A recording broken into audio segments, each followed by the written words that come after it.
Señor Fernández Toxo, ¿el sindicalismo español está en crisis?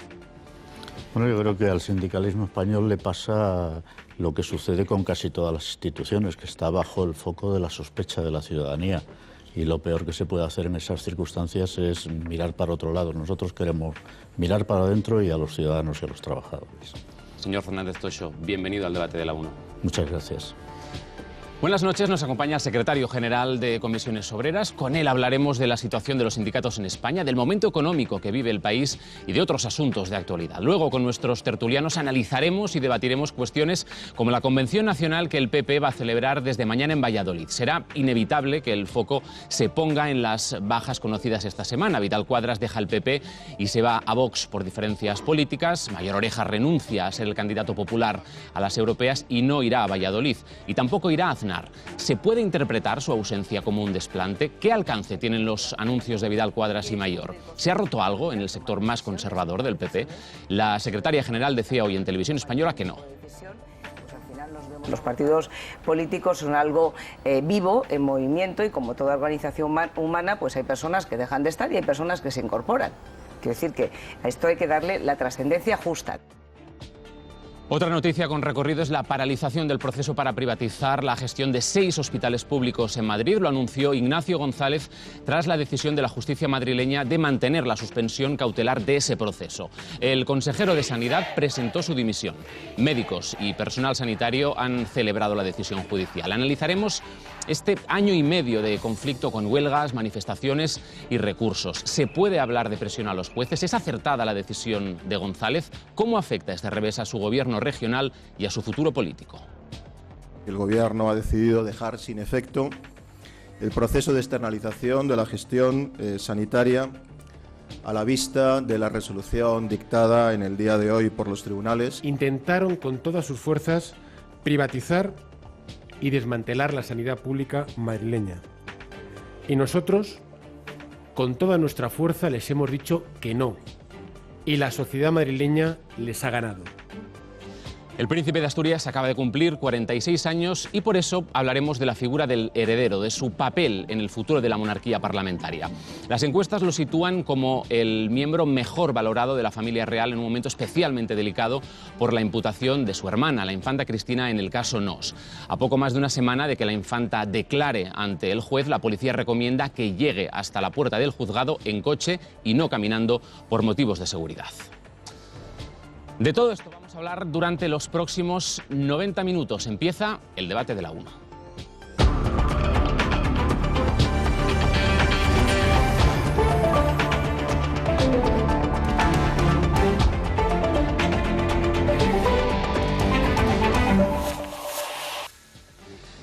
Bueno, nos acompañan ya nuestros 6 contertulios de esta noche. Hoy comentaremos la actualidad con Ignacio Camacho. ¿Qué tal? Buenas noches, bienvenido. Hola, muy buenas noches, encantado. Carmen Morodo, ¿qué tal? Bienvenida también, buenas noches. Buenas noches a todos. Eva Urué, bienvenida también al debate. Hola, buenas noches a todos. Rafa de Miguel, ¿qué tal? Buenas noches. ¿Qué tal? Buenas noches. Graciano Palomo, ¿qué tal? Buenas noches. Pues muchas gracias. Y Chelo Aparicio, bienvenida también al debate. Buenas noches. Buenas noches. Bueno, comenzamos. Señor Fernández Toxo, hablemos de esos 2 anuncios que hacía usted ayer. Primero, las auditorías externas para evitar, decía usted, que el sindicato esté bajo sospecha. ¿Qué dudas va a despejar esas auditorías? Bueno, espero que no muchas, ¿no? Porque sería como que nos podríamos encontrar muchas sorpresas y yo espero que no. El sindicato está auditado todos los años. Todas las organizaciones del sindicato se someten a 2 auditorías, una interna, pueden decir, bueno, pero la hacen ellos, y otra externa, con una empresa que audita a las organizaciones. Ahora vamos a hacer una extraordinaria y la vamos a hacer no solo financiera, sino también de procedimientos. Queremos saber exactamente cómo está operando el conjunto de la organización. Un sindicato, por definición, es una organización muy descentralizada, que se rige por las normas de la OIT, por la Ley Orgánica de Libertad Sindical. Por lo tanto, nuestras organizaciones tienen autonomía, la tienen política y la tienen financiera, la tienen de procedimientos, pero hemos convenido que era el momento de unificar criterios. Estamos en un profundo proceso de reestructuración interna. ¿Y si esas auditorías encuentran algo, alguna irregularidad que van a hacer ustedes? Bueno, pues tomaremos las medidas. Yo lo que quiero es mejorar sensiblemente el funcionamiento del sindicato, como creo que toda la gente está actuando conforme a su criterio, pero de forma adecuada, y insisto, espero no encontrarme con situaciones desagradables. Lo que queremos es mejorar sensiblemente la forma de gestionar, la forma de relacionarnos, la forma de relacionar el sindicato con la sociedad y con el mundo del trabajo.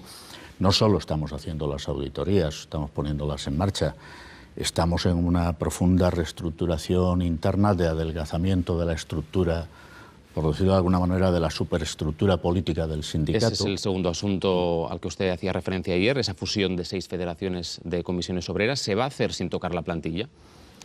Se va a tocar todo lo que es la estructura de dirección del sindicato. El sindicato ya ha tenido un proceso de adelgazamiento de su estructura funcionarial, por decirlo de alguna manera, a lo largo del último año y medio. No creo que haya que hacer más ajustes. Sí he anunciado que no va a haber contrataciones, va a haber amortización de bajas que se produzcan por efectos naturales, de edad o de la razón que sea, pero en principio yo no espero una afectación al personal contratado por el sindicato. Sin embargo, sí una muy seria simplificación de la estructura para intentar volcar todos los recursos que escasean, como escasean en el conjunto de la sociedad, a la relación con el mundo del trabajo. Señor Fernández Toxo, como es habitual en el debate de la ONU, hemos sacado los micrófonos a la calle para escuchar las preguntas que los ciudadanos le quieren hacer a nuestro invitado. Vamos a verlo. ¿Qué ha pasado con los sindicatos? ¿Por qué hemos llegado a la crisis? ¿Qué han hecho ellos por los trabajadores? Porque son muchas protestas, pero siempre que a ellos les caigan los bolsillos. ¿Cómo andan las cuentas? Se embolsa dinero, ¿con qué se financia? ¿Cómo va el tema sindical?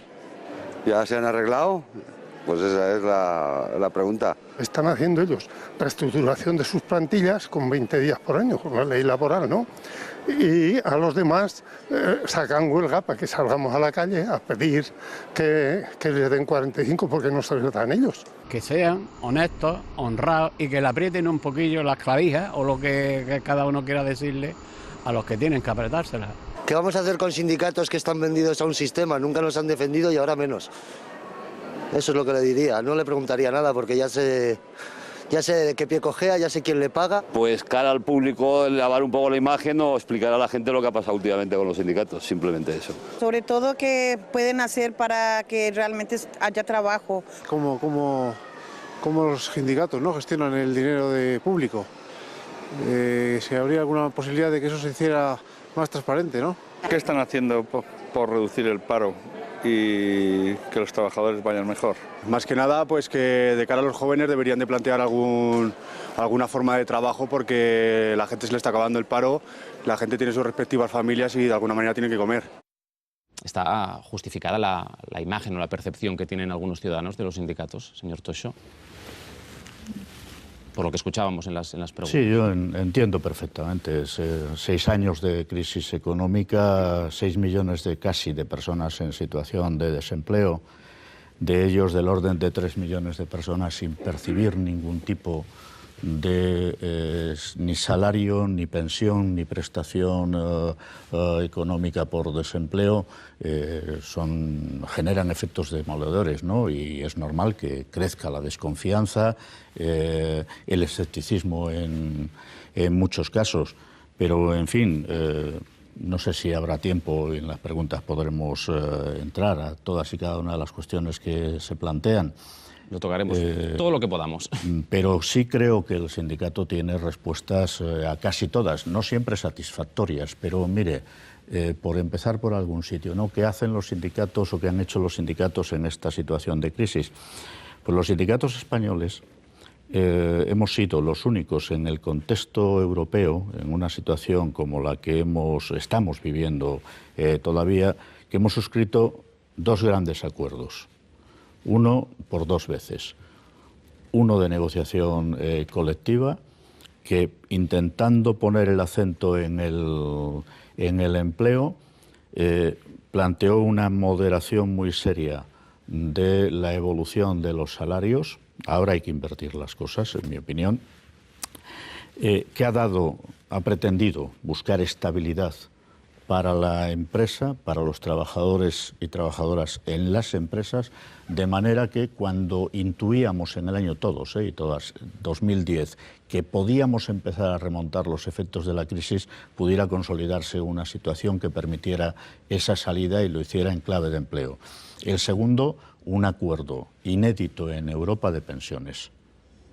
Inédito. Fue muy criticado, nos costó un gran esfuerzo dentro y para la relación con la sociedad, que venía a dar estabilidad al sistema de pensiones. La crisis, con sus efectos tan prolongados, está ahora volviendo a deteriorar la situación de la seguridad social, pero aquel fue un acuerdo de una envergadura desconocida en Europa. Creo que fue una aportación muy importante. Y desgraciadamente no se hizo caso de otras cosas que decíamos. Yo hablaba en mayo del año 2009 de un pacto de Estado por la economía, la cohesión social, para beneficiar la creación de empleo. Desgraciadamente el gobierno de turno no hizo oídos a aquella propuesta que seguramente nos hubiera permitido encarar la crisis de otra manera, con sacrificios, pero de otra manera. Usted hablaba de crisis ahora mismo. ¿Estamos saliendo de la crisis con los datos que tenemos ahora mismo? Hay elementos que apuntan a un cambio de ciclo. Estamos dejando atrás la recesión. Los datos del último trimestre del año 2013 así lo indican. Los efectos de ese cierto cambio de tendencia no están llegando a los ciudadanos y ciudadanas. No se dan condiciones con esos niveles tan bajos de crecimiento de la economía, de generación de empleo, que permita pensar que se va a reducir rápidamente o tan siquiera que va a empezar a reducirse el nivel, la tasa de desempleo en nuestro país, y el riesgo de que la economía española tenga un crecimiento tan débil en 2014 que no dé para crear empleo es altísimo. Decía usted que sí que estamos saliendo de la crisis, que lo ha hecho posible. No, he dicho, estamos dejando atrás la recesión. Estamos dejando atrás la recesión. No saliendo de la crisis, que ahí creo en ese proceso, ¿qué es lo que lo está haciendo posible, según su punto de vista? ¿Qué lo está haciendo posible? Bueno, pues es imposible que una recesión tan intensa se mantenga durante tantos años. Ha habido un cierto cambio de orientación en las políticas del Banco Central Europeo que han ayudado a algunas cosas, que han favorecido, por ejemplo, una caída muy seria de los costes de financiación de la economía española, aunque todavía son muy altos. El sector exterior, como consecuencia de las ganancias de productividad que se han producido en la economía española, ha tirado de forma bastante más intensa que en otras etapas en los 2 últimos años, si bien ahora ya se empieza a notar un cierto decaimiento del sector exterior. Pero claro, como la aportación del sector exterior es muy pequeña comparado con el sector interior de la economía española al crecimiento, no es suficiente. Esto lo sabe todo el mundo, todos los analistas lo ponen de manifiesto. Ahora lo que corresponde, y si no tardaremos mucho más en recuperarnos que lo que apunta el optimismo del Gobierno, es dinamizar el sector interior, la demanda interna en particular. ¿Cuándo cree usted que se va a crear empleo con los datos que se manejan ahora mismo de crecimiento, de PIB? Mire, yo no tengo una bola de cristal, pero si nos atenemos a la evolución histórica de la economía española, como yo no me creo una cosa que afirma el Gobierno una y otra vez, que ya el ciclo del empleo comenzará a mostrarse de forma positiva cuando la economía crezca al 1%, cosa que, según el propio Gobierno, no se va a producir durante el año 2014, de la experiencia de crisis anteriores, los 3,8 millones de empleos perdidos, al ritmo que parece va a evolucionar si no se cambian las cosas, que se pueden cambiar la economía española, tardaremos no menos de 15 años en recuperar el nivel de empleo que teníamos en el año 2007. Usted hace un momento cuando hablábamos... Esto es muy grave, ¿eh? Cuando hablábamos hace un momento sobre la imagen de los sindicatos, hablaba usted del peso que ha tenido la crisis económica, y ahora estamos analizando datos económicos. ¿Qué cree usted, de qué manera cree que ha influido usted la acusación sobre sindicatos como la UGT, sobre la Federación Andaluza de UGT? Casos como estos, ¿de qué manera han influido en el crédito, en la imagen que tienen los ciudadanos de los sindicatos? Bueno, esto es más reciente, ¿no? Aunque lleva ya un tiempo, todas estas cosas influyen. Claro, la imagen se deteriora, la proliferación de noticias no muy amables, un día sí y otro también, aunque en estos momentos esté concentrada en la Unión General de Trabajadores, pues afecta al conjunto del movimiento sindical y nos afecta a nosotros. Yo soy consciente de ello. Por eso estamos intentando hacer un serio esfuerzo de conectar de otra manera con la gente, que la gente vea la función que tiene el sindicato. Yo no me conformo con criticar las políticas que se están aplicando en Europa y en España en relación con la actual situación económica y social del país. Yo prefiero plantear alternativas, buscar vías de salida, que la gente vea a partir de la propuesta, de la iniciativa, también la utilidad de los sindicatos. En fin, la movilización es necesaria, pero creo que ahora las cosas sería muy conveniente que se condujeran por escenarios de diálogo para buscar salidas. Los medios, ayer hice una comparecencia de prensa, resaltaron una serie de cuestiones de las que planteé, bien, en mi opinión, pero también dijimos otras, aprobamos otras cosas.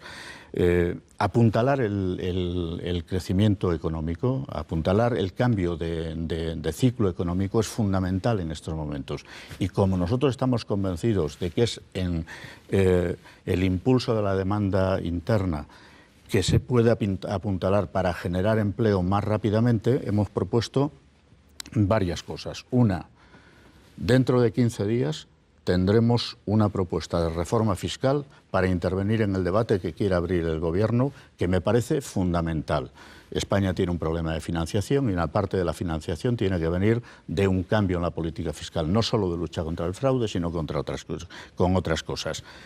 Un gran acuerdo a UGT y a los empresarios para un nuevo escenario de negociación colectiva que opere en los próximos 3 años, a partir de 2015, porque ahora tenemos un año de tránsito, 2014, donde tenemos un acuerdo vigente. Quiero que hablemos de salarios. Se ha hecho una devaluación competitiva muy fuerte de la economía española que ha descansado fundamentalmente en una caída de los salarios. Tenemos que recuperar el empleo y tenemos que recuperar los salarios de la gente. Los salarios tienen que empezar a mejorar y tiene que hacerse compatible con la creación de empleo. En fin. ¿Eso no podría hacer perder la competitividad que se ha ganado hasta ahora? No, en absoluto. La gran parte de la pérdida de posiciones de nuestra economía tienen que ver con la caída de la capacidad adquisitiva de la inmensa mayoría de la población. Aparte de que es injusto en términos de tratamiento que se le da a la gente, el 10% de la gente que tiene menos ingresos cada vez tiene menos posibilidades de salir de la situación de la pobreza. No digamos ya la gente que no tiene ingresos de ningún tipo. La economía española ha ganado competitividad. Los costes laborales unitarios han bajado de forma espectacular en estos últimos años. No se pueden seguir produciendo ganancias de productividad pasivas, es decir, sobre la base de destrucción de empleo. Y hoy los salarios, la capacidad adquisitiva de la gente, son un elemento fundamental para mover la economía. Señor Fernández Toso, vamos a escuchar las preguntas de nuestros tertulianos. Ignacio. Sí, buenas noches, señor Proxo. Estábamos antes oyendo algunas preguntas que le hacían ustedes a los ciudadanos. Bueno, confirmaban un poco la sensación que se tiene en la calle de que ustedes tienen un daño reputacional serio. Y supongo que eso les arrastra a una pérdida de crédito, de prestigio y de influencia como interlocutores sociales. Pero me llamaba la atención al respecto que la gente hablaba genéricamente de los sindicatos. Y hombre, por ser justos, me gustaría resaltar que al menos Comisiones Obreras está un poco menos salpicado por escándalos de corrupción que sus compañeros de la UGT.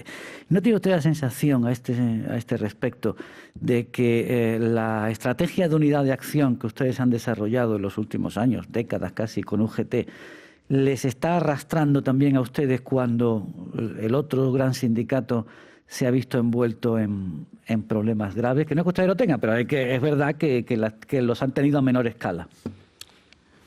En fin, yo creo que es un poco más complejo, sinceramente. Cuando en una situación como la que tenemos, y no quiero escudarme solo en la situación, la percepción de la gente es tan negativa de toda la actividad pública, sindical, política, institucional, la monarquía en cuestión, etcétera, etcétera. Cuando un partido político tiene un problema, al final lo terminan teniendo todos los partidos políticos. Cuando un sindicato como la UGT tiene problemas, afecta al conjunto del movimiento sindical. Ahora, le diré una cosa. El crédito sindical está deteriorado, pero nosotros seguimos ganando las elecciones sindicales y nos siguen votando mayoritariamente los trabajadores que tienen empleo, desgraciadamente. ¿Se refiere a comisiones? Sí. Cuando dice nosotros se refiere a comisiones. Sí, Comisiones Obreras sigue siendo el primer sindicato de este país y junto con la UGT pues tenemos el 75% de la representación sindical en España. La afiliación ha caído, es cierto, ha caído y sobre todo en los 2 últimos años como consecuencia de la persistencia de la crisis y de que cada vez hay gente que tiene menos ingresos o incluso ninguno. Y lo último, o lo primero de lo que se desprende a veces es de la cuota sindical. No puede dejar de pagar la luz o el agua, tal. Pero no en los términos que ha caído la crisis, lo diré de otra manera. Hemos mejorado la afiliación en relación con la tasa de población activa. No es un consuelo, porque globalmente los números se reducen, ¿no? Pero, en fin, que la crisis nos erosiona, pero no tanto como era de esperar. El crédito sindical está deteriorado, más en términos sociales que en términos de la relación directa con las personas en los centros de trabajo. Ahora, yo quiero mejorar esta otra parte. ¿Pretenden ustedes a este respecto que decía usted del descenso de la afiliación y pedirle a los partidos de izquierda que incluyan en sus programas el sindicalismo obligatorio? No, en absoluto. En absoluto. Experiencia de sindicalismo obligatorio ya hubo durante 40 años. Una propuesta similar se ha oído. Tenemos que escuchar más preguntas, Ignacio. No lo sé, yo no lo he escuchado, sinceramente. Pero yo que estuve afiliado de forma obligatoria al sindicato vertical en España, no quiero que nadie se vea obligado a afiliarse a ninguna organización sindical. Yo tengo que ganar la afiliación con la acción que nosotros desarrollamos. Carmen Morodo. Buenas noches. Yo quería conocer su opinión, su valoración sobre el liderazgo político de la izquierda, especialmente del PSOE, que es el principal partido de la oposición. Si usted ve liderazgo, si ve rumbo y si cree que la sociedad, sobre todo los que sean más cercanos a la izquierda, ven que se está haciendo lo que se espera realmente que hagan, lo que se espera de ellos. En fin, la izquierda es plural. Por eso he colocado el foco más en el Partido Socialista, que al final es el principal partido de la oposición. No, pero a ver, en general creo que hay un reacomodamiento de la correlación de fuerzas políticas en España, en la izquierda y en la derecha. Bueno, algunas cosas que daban entradilla a este debate apuntan también en esa dirección de reacomodación en la derecha. La izquierda ha sido más plural tradicionalmente, ¿no? Y creo que es bueno que haya un reequilibrio de fuerzas. Lo voy a decir de antemano, yo interés personal absolutamente ninguno. Tengo mis ideas, tengo mi opinión, me considero una persona de izquierdas, pero hoy he decidido optar por no militar en ningún partido, por lo tanto no barro para casa. La izquierda tiene que demostrar el liderazgo con una propuesta creíble para la ciudadanía.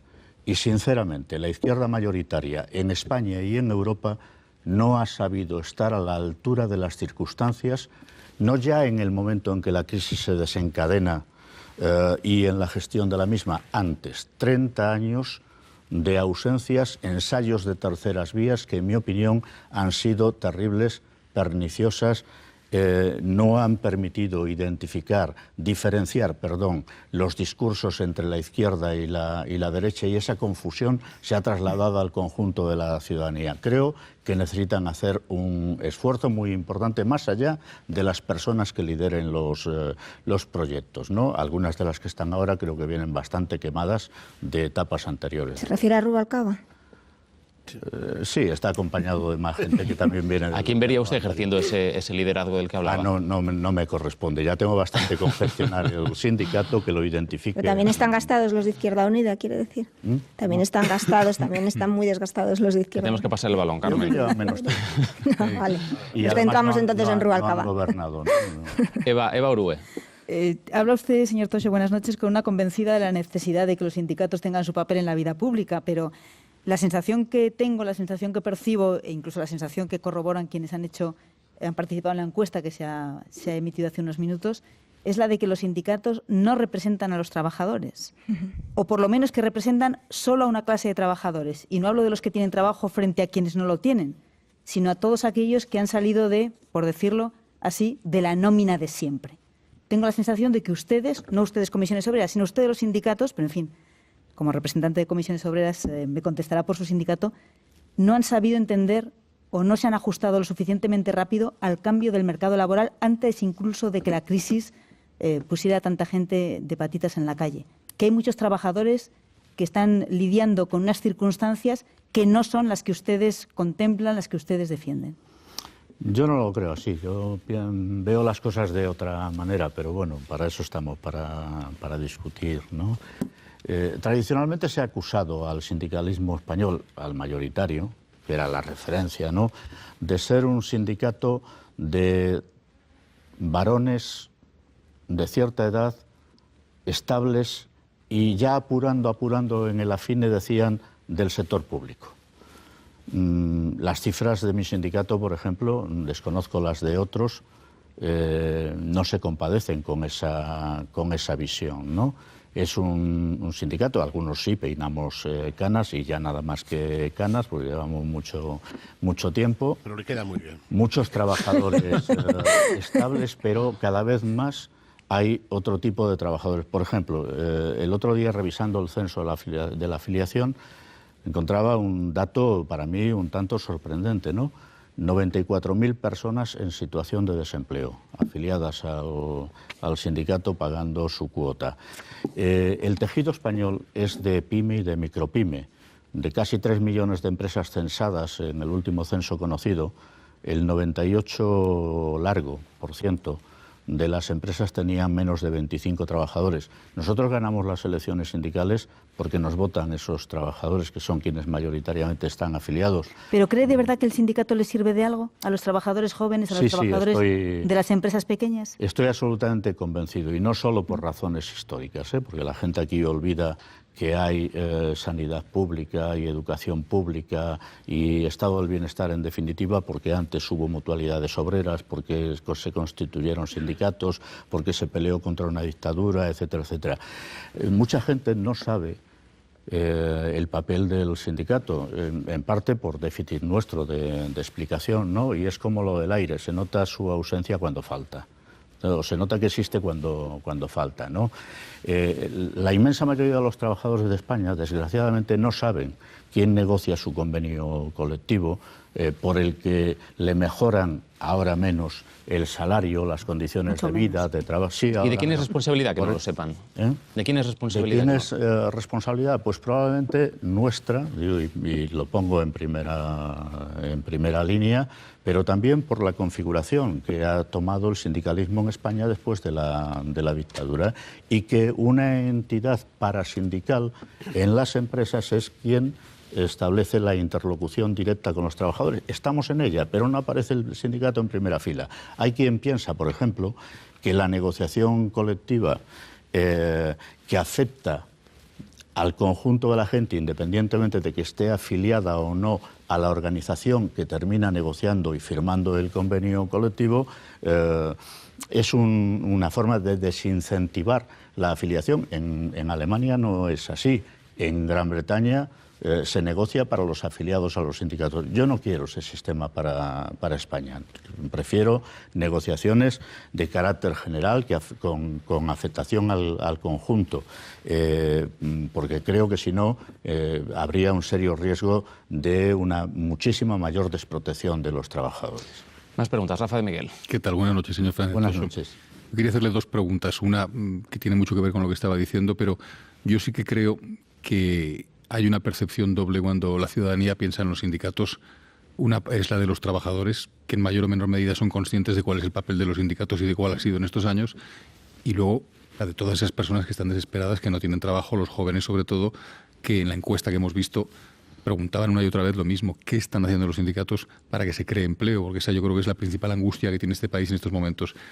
¿debería replantearse el sindicato o los sindicatos su papel en esta nueva etapa en la que empieza, en la que el objetivo fundamental debería ser la creación de empleo y a lo mejor ser más flexibles en determinados planteamientos o desviar su atención hacia otras cosas que no sean la defensa de los trabajadores ya estables? Y luego una segunda pregunta muy técnica. Hace 2 días escuchaba a un miembro del Gobierno defender que con esa creación que estiman que puede ser, ese crecimiento que estiman que puede estar en torno al 1%, va a empezar a crearse empleo ya, y que ya no es tan cierto ese dogma de que solo a partir del 2% se crea empleo, que con la reforma laboral han cambiado las condiciones para que se pueda crear empleo con un crecimiento menor. ¿Cree usted eso? No, yo sinceramente no me lo creo.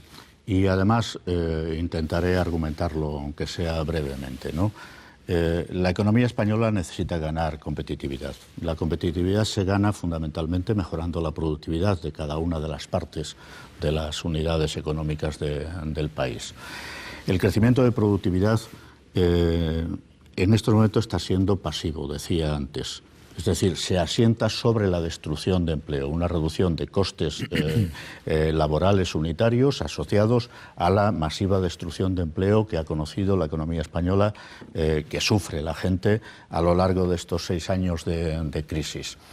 Curiosamente, las empresas industriales, que deberían estar llamadas a jugar un papel más importante en la composición de la economía de nuestro país, incrementan ventas, pero destruyen empleo. La industria española hoy, a día de hoy, en el tercer trimestre del año pasado, ha seguido destruyendo empleo si nos atenemos a las cuentas de la encuesta de población activa. ¿Qué quiere decir? Que todavía están inmersas en un proceso de ganancia de productividad que no permite pensar que vayan a generar empleo a corto plazo.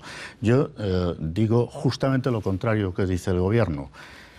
La economía española va a necesitar crecer durante un tiempo por encima del 2% para poder empezar a generar empleo, salvo que se confunda creación de empleo con reparto del mismo trabajo entre más personas, eso sí, con menos salarios y peores condiciones de trabajo. Eso se llaman en Alemania minijobs y en España se llama contratación a tiempo parcial, que afecta muy mayoritariamente a las mujeres, que se ven forzadas porque no encuentran un empleo a tiempo completo a acudir a una contratación a tiempo parcial más precaria que la que existía antes y en bastantes peores condiciones. Eso se llaman, en mi opinión, atajos estadísticos para dar la sensación de que se reduce el desempleo. Respecto a lo primero. La primera pregunta que hacía Rafa. Creación de empleo. Sí, para la creación de empleo.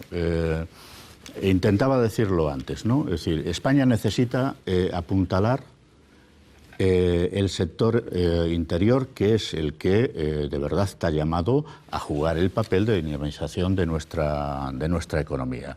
Nosotros tenemos un gravísimo problema de financiación. Financiación externa muy cara, ahora ha bajado un tanto.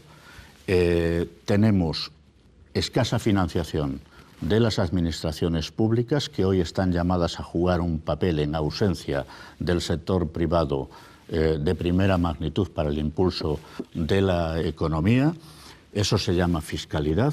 La reforma fiscal no debería haberse aplazado para que sus efectos entren en vigor en 2015, año electoral, sino que debería haberse realizado antes para conseguir reducir ese diferencial de ingresos que tienen las arcas públicas españolas con respecto a los países de la eurozona de media, 9,1 puntos de PIB menos de ingresos que la eurozona.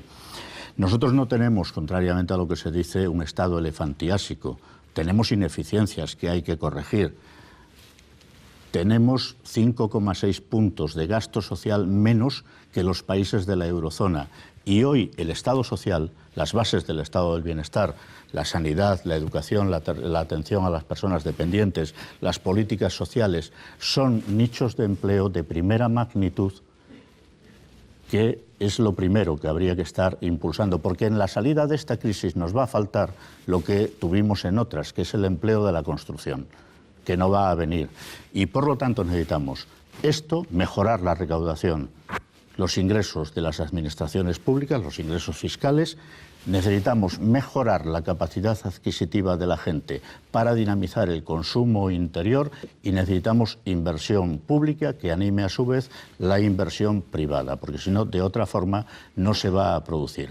Sobre esas bases se puede hacer una apuesta distinta a la actual para la generación de empleo. Y mientras tanto, una cuestión que me parece de suma importancia, proteger a las personas. Nosotros hemos hecho una propuesta que me parece capital, que es una renta mínima garantizada, 4.000 millones de euros costaría ponerlo en marcha, es decir, 10 veces menos que lo que hemos gastado en nacionalizar los bancos para después malvender. Señor Fernández Toxo, lo que tenemos es poco tiempo, o sea que le pido un poco de brevedad en las respuestas de las siguientes preguntas. Graciano.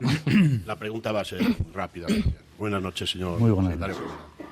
Hay unas parroquias de donde usted viene, del Ferrol, suelen decir que quien paga manda.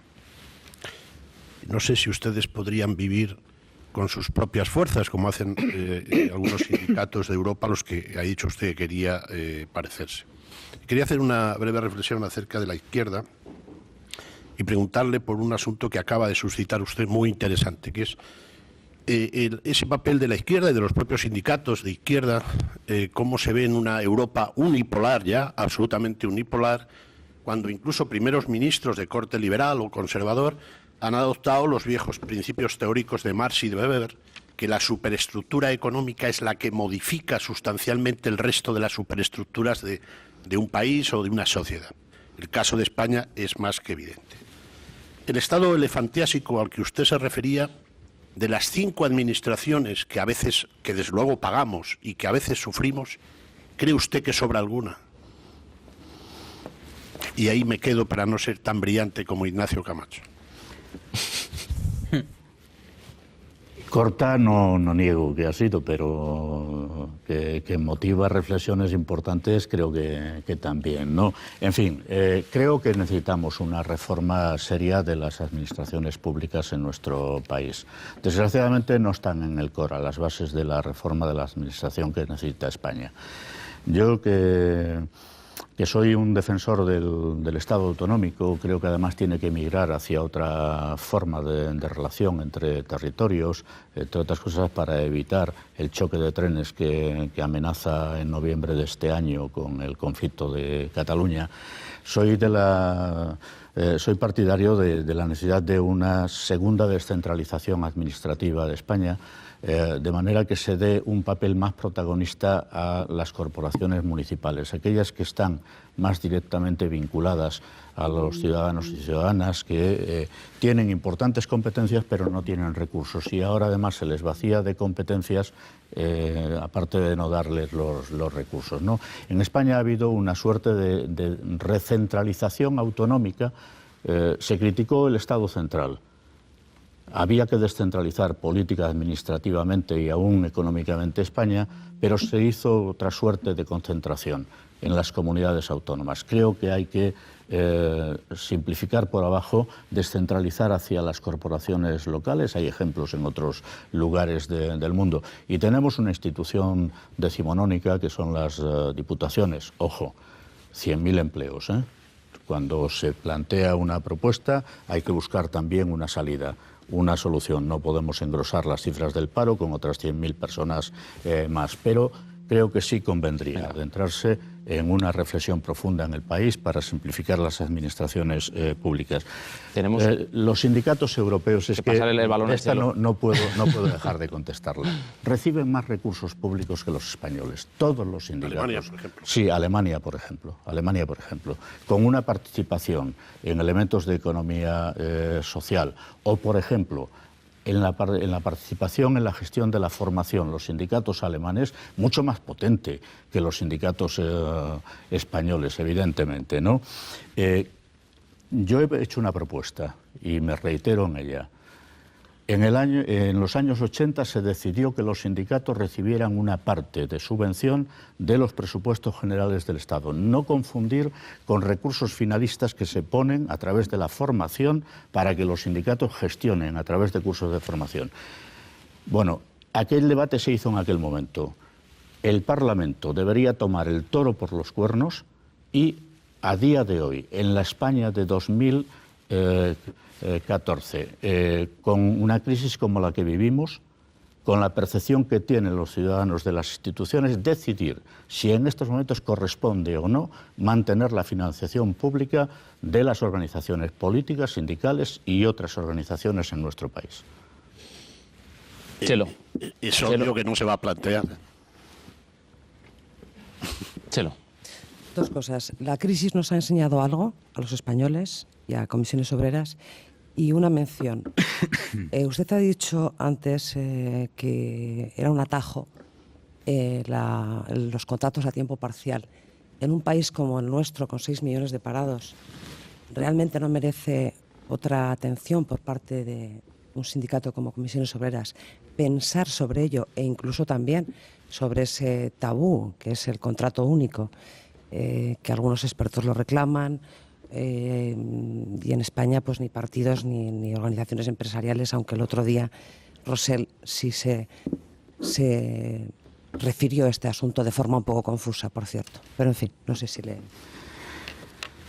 Sí, a mí me sorprendió un poco la respuesta del señor Rosell, porque le he escuchado muchas veces hablar del contrato único, ¿no? Y no de manera muy favorable. Pero, en fin, todo el mundo puede cambiar de opinión. A mí la idea del contrato único no me gusta por lo que lleva detrás de la propuesta, que es la que no se hace aflorar, ¿no? Que es rebajar considerablemente las condiciones de contratación de la gente que tiene otras formas más estables de contrato, de las que funcionan hoy en nuestro país, para equipararlos a los actuales contratos temporales. Eso se llama despido libre. Lo disfracen como lo quieran, se llama despido libre. El contrato a tiempo parcial puede jugar un papel muy importante en la economía y para el empleo del país. En Holanda, que es donde se expande de forma muy importante hace ya bastantes años, 20 años o algo más, fue una oportunidad en una situación de pleno empleo para que fundamentalmente las mujeres pudieran incorporarse al mercado laboral. Claro, en un país con 6 millones de personas en desempleo, apostar casi exclusivamente, que es el empleo que se está generando, los nuevos contratos que se están haciendo por fórmulas tan precarias, asociadas a salarios tan bajos, no creo que sea la salida que este país necesite para encarar el futuro de una manera distinta a cómo, en mi opinión, se puede producir si esas formas se consolidan, se extienden y toman un peso, como se pretende, tan considerable por encima del 25%, que es el objetivo en la composición del empleo en España. Estaríamos hablando de un tejido económico débil, de escaso valor añadido, que es lo que mueve este tipo de empleos. Y España, con tiempo, había que haberlo hecho en las vacas gordas, tiene que sentar bases de transformación de su modelo económico, y eso es una apuesta por la industria, por sectores de más valor añadido, por la investigación, el desarrollo. Eso no es muy compatible con formas precarias de contratación. Señor Fernando Toxo, estamos acabando la entrevista, pero hace un momento usted hacía referencia a sus canas. Vamos a verle sin canas. Ya saben que cada semana buscamos en el archivo de Televisión Española las imágenes más antiguas de nuestro invitado, que en esta ocasión son de 1981, fíjese. Que está ligado al problema de la negociación del convenio actual y también a la situación de la empresa, pero yo creo que es necesario antes hacer un pequeño repaso a cómo está la situación del convenio.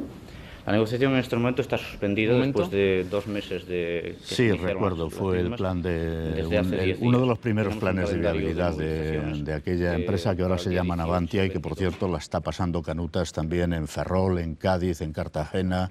En fin, la historia se repite. Espero y deseo que lo que ahora se acaba de contratar, bueno, se firmará, supongo, el contrato, el flotel de Pemex, venga acompañado de más elementos de carga de trabajo, porque comarcas como la de Ferrol, las de Cádiz, de San Fernando, Cartagena, la están pasando muy mal. Y barcos grises, ellos saben lo que digo. ¿Se imaginaba usted en esa época que sería secretario general de de Comisiones Obreras? No, en absoluto. Vamos, no pensaba que fuera a salir de Ferrol como para llegar a ser el secretario general de Comisiones Obreras.